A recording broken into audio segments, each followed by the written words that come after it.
السلام عليكم ورحمة الله تعالى وبركاته. اللهم صل وسلم وبارك على سيدنا محمد.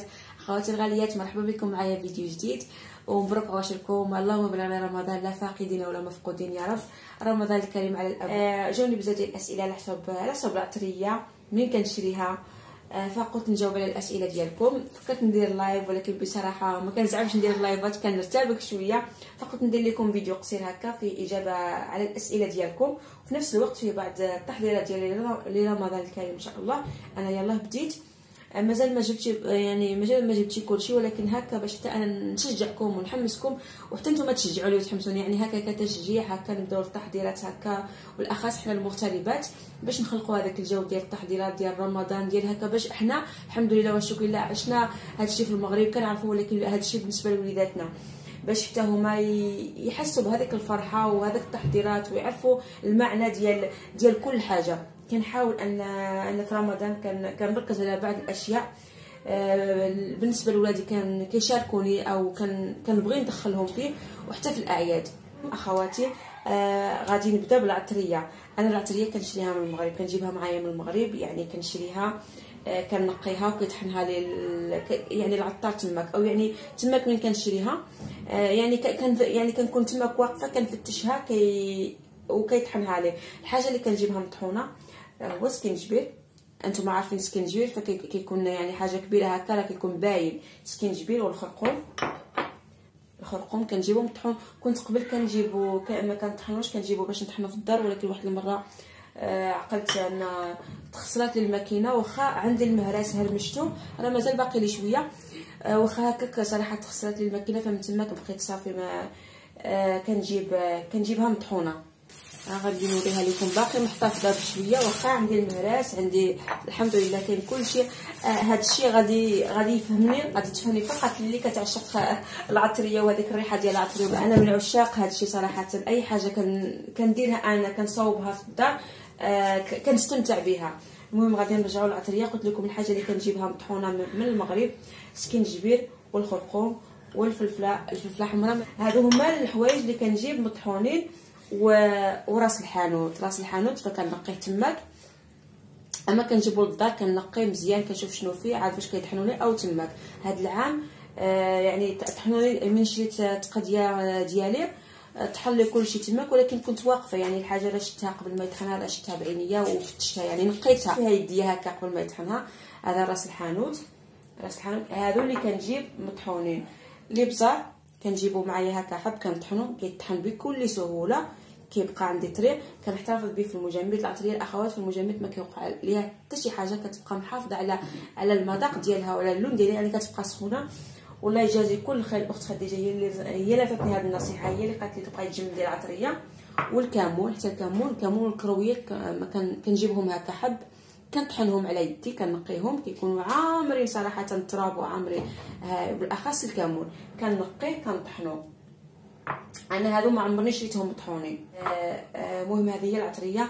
ومنين كتقاد لي او بعض المرات كنتعطلوا ما كنمشيوش للمغرب، فكنشريها من عند الجزار او من عند البازارات، فكيبيعوا العطريه، كيجيو في قريعات هكا ديال البلاستيك بحال هذه الزريعه ديال القزبر. نسيت ما جبتهاش من المغرب، فشريتها قرعه هكا، غادي نطحنها ان شاء الله باذن الله. كتباع العطريه، كيتباع كل شيء موجود متوفر هنا عند اما الجزار اما البازار. والثمن ديالهم كيختلف بين اورو 50. حنا في النواحي فين ساكنه انا، نواحي ديال فيكيراس، الثمن ديال العطريه هكا شحال فيها؟ هذه فيها غير 80 غرام، كنضل فيها 100 غرام، حيت انا ما بقاوش عندي بزاف، ما شريتهاش باش نقول لكم بالضبط، ولكن انا غادي نحط لكم واحد الفيديو مصور. المهم قريعه بحال هذه نفس الشيء، ولكن العبار نقول لكم بالغرام ما شفتش. الثمن ديالهم اورو 50 هنا في فيكيراس. كاينه هذه الماركه وكاينه ماركه اخرى في البلايص اخرين عاقله. انا كنشريها من كرانويس، كنشريها غير باورو. ما عقلت من ديما من هذه اكثر من 20 سنه الثمن ديالها اورو، مازال الثمن ديالها اورو. هنا عندنا شويه الغلا. عليها بعض المرات في الفيديوهات ديالي كنذكر انا كنقول مثلا في برشلونه عندهم شويه الرخاء، في برشلونه عندهم شويه الرخاء على حساب الفواكه، على حساب بعض المدن ماشي كل المدن، وعلى حساب العطريه وبزاف ديال الحوايج. انا ملي كنمشي كنتقدم تماك، وان شاء الله شي نهار نكون تماك ندير لكم هذاك الشيء بعينيكم. المهم هادشي في خصوص العطريه قلت لكم كتباع هنا في اسبانيا عند اما الجزار اما البازار. كاينين البازارات يعني ابارتي كيبيعوا غير داكشي ديالنا ديال المغرب، كيبيعوا كلشي، كيبيعوا القرفه، كيبيعوا القرفه كتكون عندهم البلديه، كتكون عندهم الروميه، كيبيعوا الكوزه، الزعفران الحر. انا الكوزه جبتها من المغرب، واخا المسكه الحره شريتها منا، هذه نسيت ما جبتهاش. هاد الساشي الصغير كيبان لكم هذا كيدير 75 سنتيم. هذا هنا عندي 3، واحد راه استعملته في العسل، هذا شريته منا. كيبيعوا الزعفران حر، هذا شريته ب1.50€. وهذا في ميركادونا، ديال ميركادونا ما عمرني عاد جربته. شفت واحد الاخت حالا وصفت امين كتشكرو بزاف ديال ميركادونا، فقلت غادي نشري، غادي نجربو، وان شاء الله غادي منين نجربو نقول لكم رايي فيه ان شاء الله باذن الله. المهم وحبه الهيل او قعقله حتى هي كنجيبها من المغرب رخيصه، هنا صراحه هنا غاليه في الثمن. والكوزه وبزاف ديال الحوايج. هاد القرعه هذه زراعه ديال القزبر. بالنسبه لراس الحانوت، البنات اللي بغيتوا الخلطه ديال راس الحانوت يمكن ليها نكتبها لكم في شي تعليق او في المنتدى. ما نقدرش انا نخلطها يعني باش قدامكم باش تشوفوها، لان بكل صراحه انا عندي هاد الكميه ومازال عندي يعني جديده ديال هاد العام. هاد الشيء بالنسبه للعطريه قلت لكم كتباع عند البازار او عند الجزار، ولا كيتباعوا في ميركادونا او في ليدر. فهادوك راه صغارين بزاف يعني انا كيجيوني صغار، لان كتجيني شي حاجه قليله صراحه، ما عمرني اعتمدت عليهم نجيبهم. من كتقالى ديال المغرب فكنشريها من عند الجزار، قريعات هكا ديال كبارين بحال اللي كتشوفوا معايا كيبقاو عندي حتى كيكتب نمشيو للمغرب او كيجي حد كيجيب لي العطريه كنطحنها على يدي. وكنجيب حوايج اخرين داكشي يعني بحال السانوج الحلبه وداكشي كلشي. وبالنسبه للجنجلان عندي هنا كيلو، حتى هذا جبته من المغرب، جبت معايا غير كيلو. جبت معايا الجنجلان وحبه الحلاوه والنافع البلدي والقرفه البلديه والكوزه. المهم هادشي اللي كتشوفوا معايا. الجنجلان ما جبتش اكثر لانه متوفر، كيتباع هنا، كيتباع عند الجزار، كيتباع حتى عند تيندا ديال فروتوسيكوس البنات ديال هاد النواحي. كاينه في فيغيراس، كاينه حتى في خيرونه فروتوستيكوس يعني، وعندهم اثمنه مناسبه. عندهم حتى هادشي ديال حتى العطريه، عندهم العطريه نقول لكم الثمن ديالها ما عمرني سقسيتها يعني بكل صراحه، نجيكم نيشان. عندهم الكوزا، عندهم لاسي سبيسياس، عندهم الاعشاب المناسبه، اثمنه جد مناسبه. انا كنوري لكم العسل، هذا العسل صوبتي يلا صوبتو. العسل ديال قناه تنظيم البيوت والتدبير المصروف، هذه ثالث عام كنديرو، وصفه ناجحه 100%. غادي نخلي لكم الفيديو في صندوق الوصف، اللي بغات دير شي حاجه ناجحه غينجح معها في اول مره. غير هنا اللون ديالو ما جاليش غامق بحال ديما، ولكن شفت لا تيكستور، شفت القوام ديالو هو هذاك، فصافي طفيت عليه. هذا يومين منين درتو.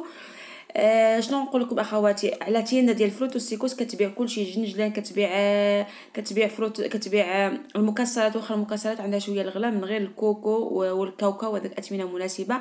زريعه ديال زراعه الكتان عندها جوج انواع يعني ثمن مناسب بحال المغرب. وحبه الحلاوه والنافع والكوزه واوريغانو كيطلع رخيص واحد احسن من ما شريتو هذيك القريعات في ميركادونا ولا ديال ليدر. انصحكم تمشيو تقداو تماك حاجه جديده. حتى العطريه قلت لكم متوفره عنده، ولكن العطريه ما عمرني تقدمت باش نقول لكم الاثمنه وهكا، ولكن اكيد غتكون حاجه جديده. دابا غادي نخليكم اخواتي مع الفيديو اللي صورت لكم عند الجزار. هنا كما كتشوفوا معايا خليت لكم هاد الجهه ديال فيها جنجلان، فيها حبه الحلاوه، فيها هنا كتشوفوا معايا جنجلان وحبه الحلاوه والنافع في ساشيات ديال 200 غرام. الثمن ديالهم €50. عندهم ساشيات كبار يعني هكا نص كيلو هكا، الثمن ديالهم شويه اكثر. هنا اللي بغات تشري يعني على حساب الشباكيه ولا حساب سلو راه متوفر، يعني كلشي متوفر عند الاخص. دابا انا بداو كيجيبوا كيدخلوا السلعه على حساب رمضان. هنا العسل، وريت لكم العسل وسكر كلاص. المهم داكشي كلشي الخاص ديال الحلويات. هنا يلا كانوا كيستفوا عاد هذه المجزره ديال كاسانور اللي كاينه في كيراس. وهنا البنات هنا العطريه، هنا العطريه هذه الثمن ديالها €50. كاين كل شيء يعني، كاين الابزار، كاين الخرقوم، كاين جبل. هنا كنوري لكم الزريعه ديال القزبر اللي شريت، كاين راس الحانوت مخلط، كاين الملون الاصطناعي، كاين الثومه، كاين كل شيء كما كتشوفوا معايا. كاين احجام، عندهم حتى حجم كبير. ونخرج لكم هذا واحد الفيديو ديال العسل اللي كتباع كيديروها في السوق الاسبوعي في كيراس. العسل الحره هذه ديال ما بقيتش عاقله ديال اي مدينه. هادشي كان بخصوص العطريه، واجابه على بعض الاسئله اللي جاوني ديال الاخوات منين كنشري العطريه. نتمنى هذا الفيديو تستفادوا منه، نكون جاوبت على الاسئله ديالكم. كنشكركم بزاف على المتابعه، شكرا والسلام عليكم.